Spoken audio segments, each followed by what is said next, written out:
आप किसे मित्र मानते हैं?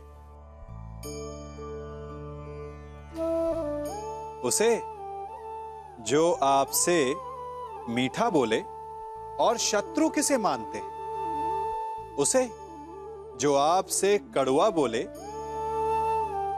नहीं, शत्रुता और मित्रता दोनों का निर्णय उनकी बातों से नहीं होता। कभी कभी मीठा बोलने वाला आपका शत्रु हो सकता है, और कभी कभी कड़वा बोलने वाला आपका मित्र।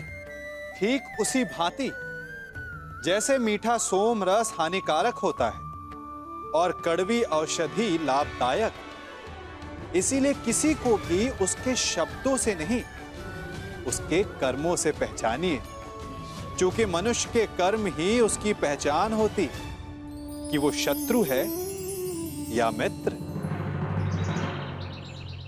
मत्स्य में आज एक नया सूर्य उदय हुआ है। मत्स्य का राजा मैं पहले भी था, परंतु स्वतंत्रता का आभास नहीं होता था मुझे। आज वर्षों के पश्चात यहाँ की वायु में स्वतंत्रता अनुभव कर रहा हूं मैं। अनुभव हो रहा है कि मेरे पास भी शक्ति है। अब मुझे हस्तिनापुर से युद्ध होने का कोई भय नहीं। जिसके पास तुम्हारे जैसा हितैषी हो, उसे कैसा भय कंक?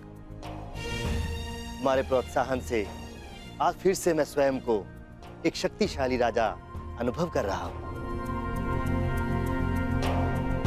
महाराज, मनुष्य को शक्ति आत्मविश्वास से मिलती है। यदि आत्मविश्वास है तो मनुष्य स्वयं की और अपनों की रक्षा कर सकता है।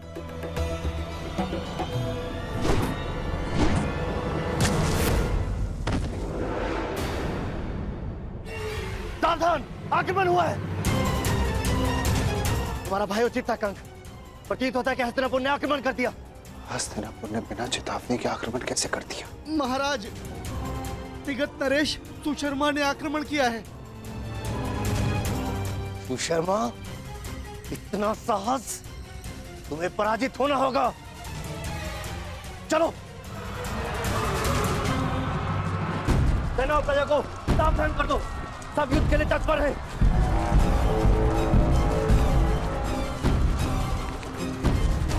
ये जानते हुए भी कि मत्स्य दुर्योधन का मित्र राज्य है, सुशर्मा ने आक्रमण का साहस किया।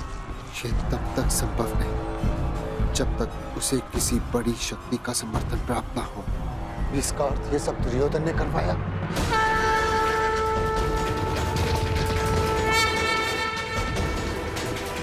दुर्योधन! युवराज, सतर्क ध्वनि का स्वर सुन रहे हैं आप? हमें उन्हें बताना होगा कि हम मत्स्य पर आक्रमण करने नहीं आए। हमें केवल पांडव चाहिए।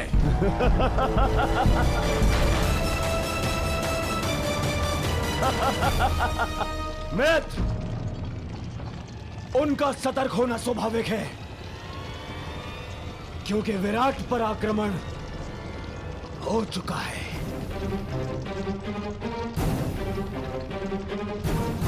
सुशर्मा की सेना दक्षिण छोर से विराट पर पहले ही आक्रमण कर चुकी है।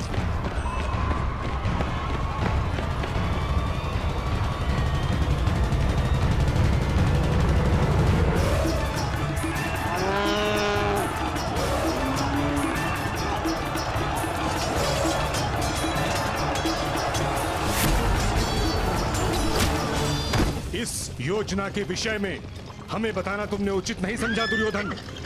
मैं हस्तिनापुर का युवराज हूं। मुझे अपनी हर एक योजना सबको बताने की आवश्यकता नहीं है। आज पांडवों के अज्ञातवास का अंतिम दिवस है। विराट नगर के दक्षिण द्वार पर सुशर्मा ने आक्रमण किया है।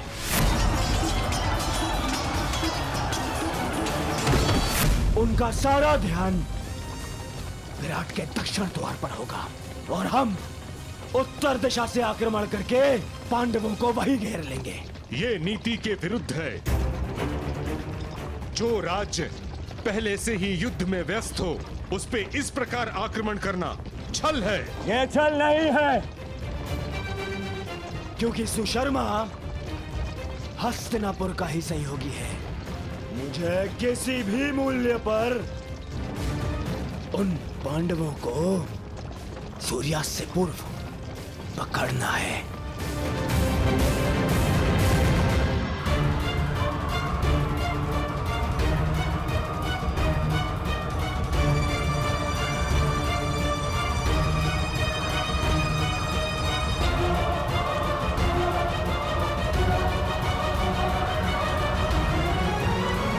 दक्षिण द्वार पर आक्रमण की सूचना सुनते ही वो पांडव उत्तर दिशा से निकलने का प्रयास करेंगे।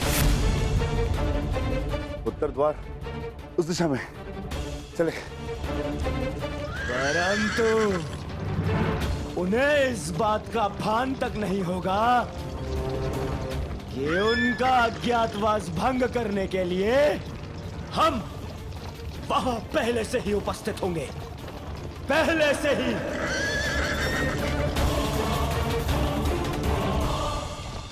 दुर्योधन अपने साथी, महारथी और सेनापति को इस प्रकार योजना से अवगत न रखना असम्मान माना जाता है और इस प्रकार से छल करके आक्रमण करना अधर्म। मैं आपको साथ केवल इसलिए लाया हूं पितामह, ताकि आप सब इस बात के साक्षी हो सकें कि मैंने पांडवों का अज्ञातवास धर्म सम्मत भंग किया है।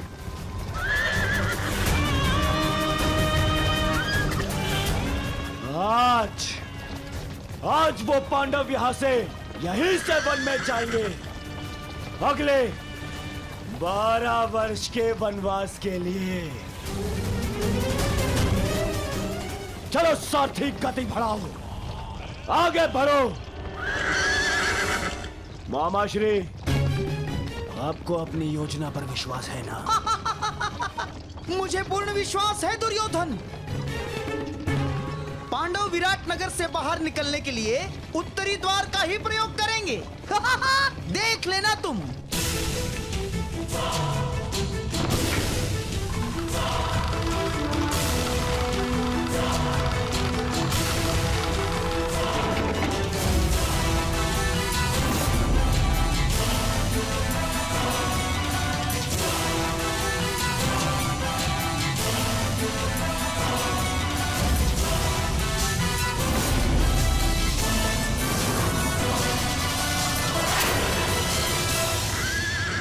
गति बढ़ाओ सारथी, आगे बढ़ो।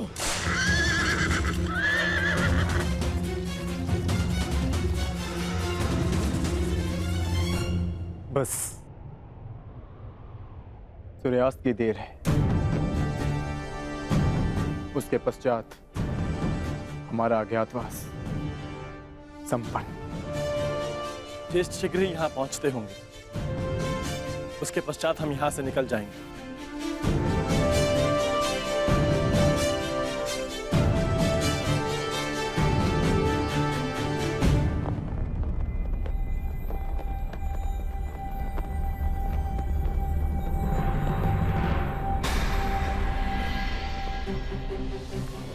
मत्स्य ध्वज को हटाया जा रहा है। हमें शीघ्र ही यहाँ से प्रस्थान करना होगा।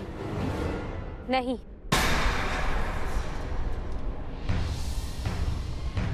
हम नहीं जाएंगे।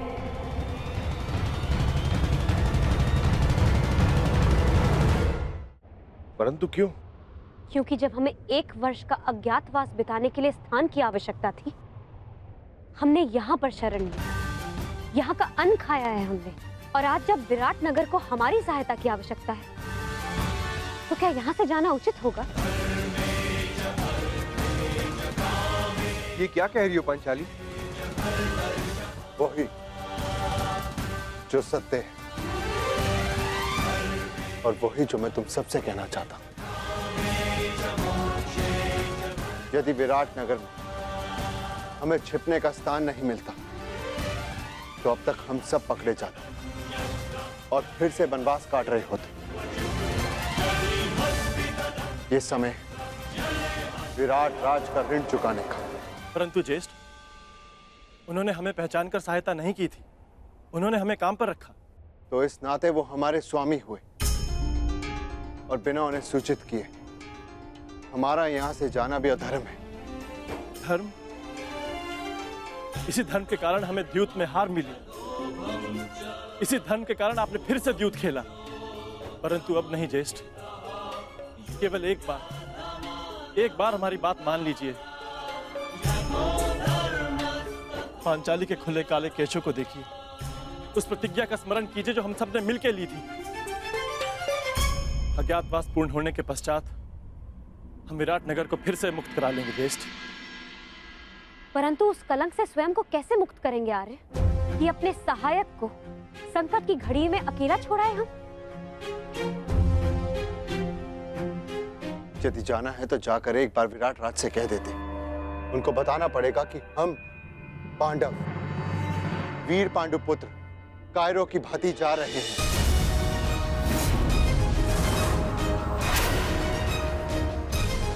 यश भ्राता श्री सही कह रहे हैं सहदेव। यही समय है, अपने शस्त्रों पर आई धूल हटा ली जाए।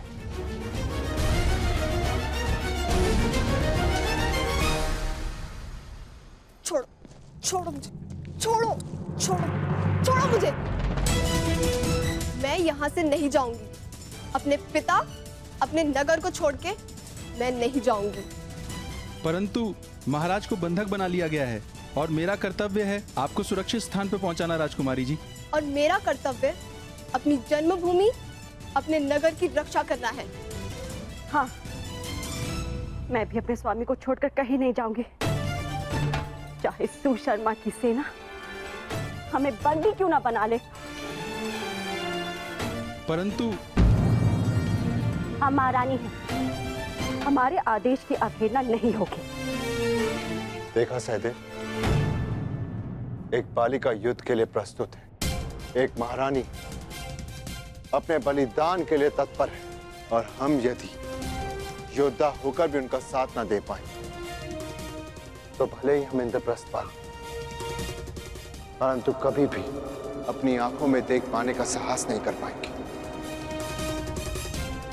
आप उचित कहते हैं ज्येष्ठ। अब चाहे 12 वर्ष वनवास में और क्यों न रहना पड़े, हम यहां से नहीं जाएंगे।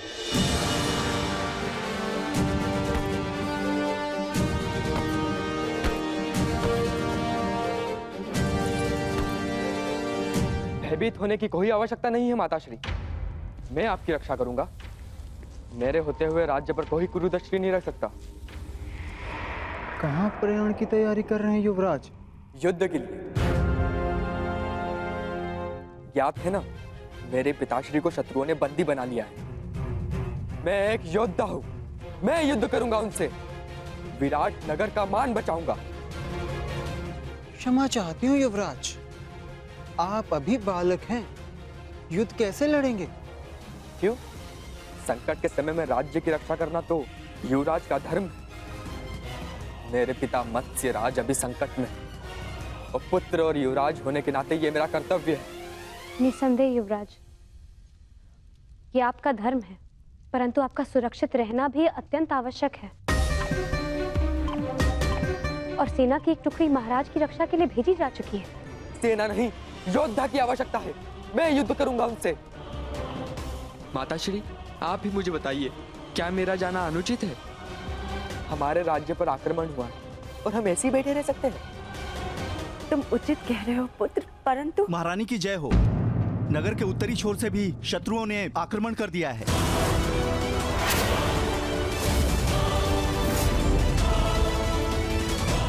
सुशर्मा ने तो दक्षिण दिशा से आक्रमण किया था, उत्तर से किसने आक्रमण कर दिया?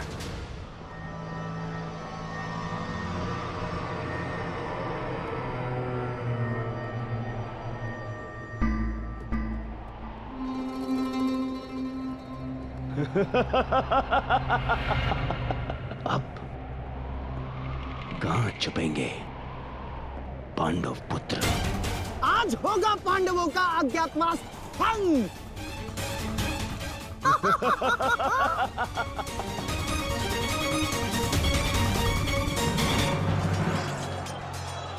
राकेश, ये तो मवेशी को ले आ रहे हैं। विराट की संपत्ति की रक्षा करना भी हमारा कर्तव्य है। आगे दीजिए ज्येष्ठ।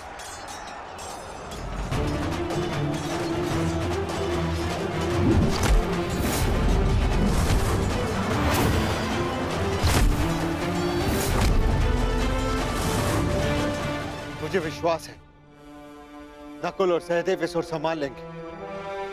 हमें शीघ्र ही विराट राज को खोजकर उन्हें मुक्त कराना होगा। भीम,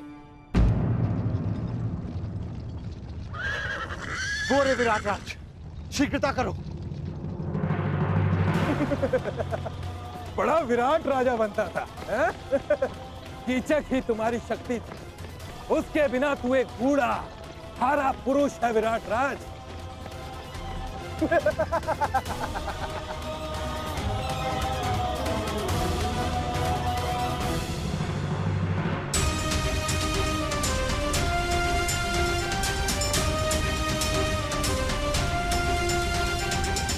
उत्तर ने अपने पिता को इस अवस्था में नहीं देखा।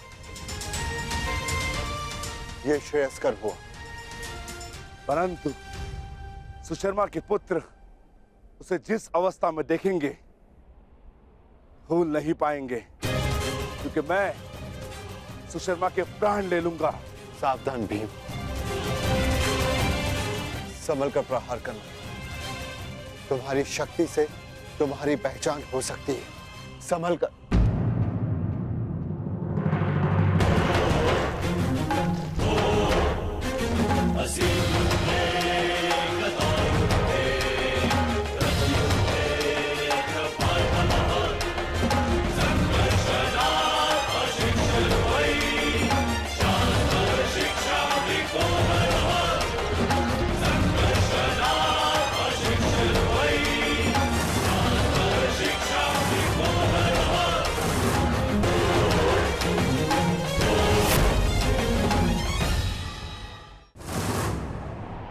सावधान सुशर्मा, मैं तुम्हें चेतावनी देता हूं कि महाराज को मुक्त कर दो, अन्यथा। कौन हो तुम? वल्लभ, महाराज का प्रमुख रसोइया। हमारे अभी इतने बुरे दिन नहीं आए कि हम एक रसोइये से युद्ध करें। वैसे अब तुम हमारे लिए भोजन बनाने का अभ्यास कर लो, क्योंकि अब हम यहाँ के नए राजा हैं। सैनिकों, बंदी बना लो इसे।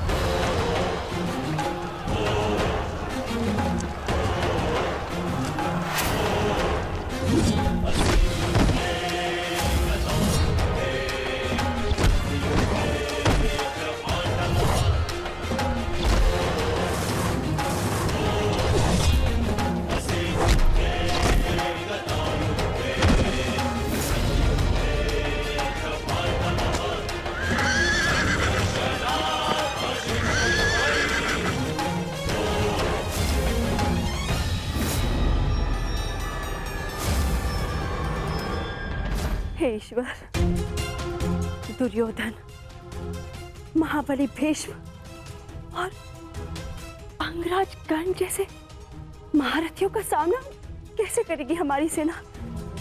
कैसे करेगी?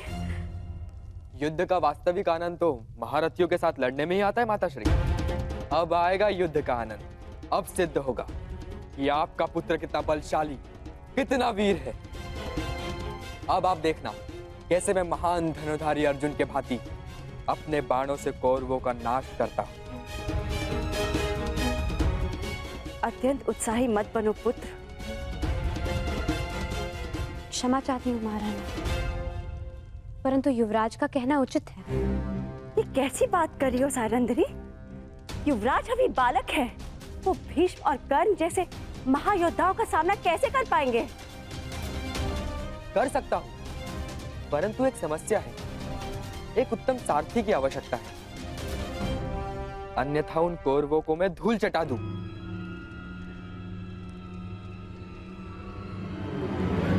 प्रतीक्षा किस बात की युवराज? आगे बढ़िए। क्या? मैं बताती हूँ महारानी। बृहनला कुमार की सारथी बनकर जाएगी। क्या? बृहनला एक किन्नर मेरी सारथी बनेगी? अरे ये नृत्यशाला नहीं, युद्ध भूमि है, युद्ध भूमि। वीणा की तार और अश्वों की रास में बहुत अंतर होता है। वहां मृत्यु तांडव करती है। सैरंद्री, तुम इतना मूर्खतापूर्ण सुझाव कैसे दे सकती हो? कुमार, आपने महान धनुर्धर अर्जुन का नाम लिया। इसी कारणवश मैंने बृहनला को आपकी सारथी बनाने का सुझाव दिया, क्योंकि एक समय पर बृहनला अर्जुन की सारथी रह चुकी है। क्या? ये अर्जुन की सारथी? विश्वास नहीं होता।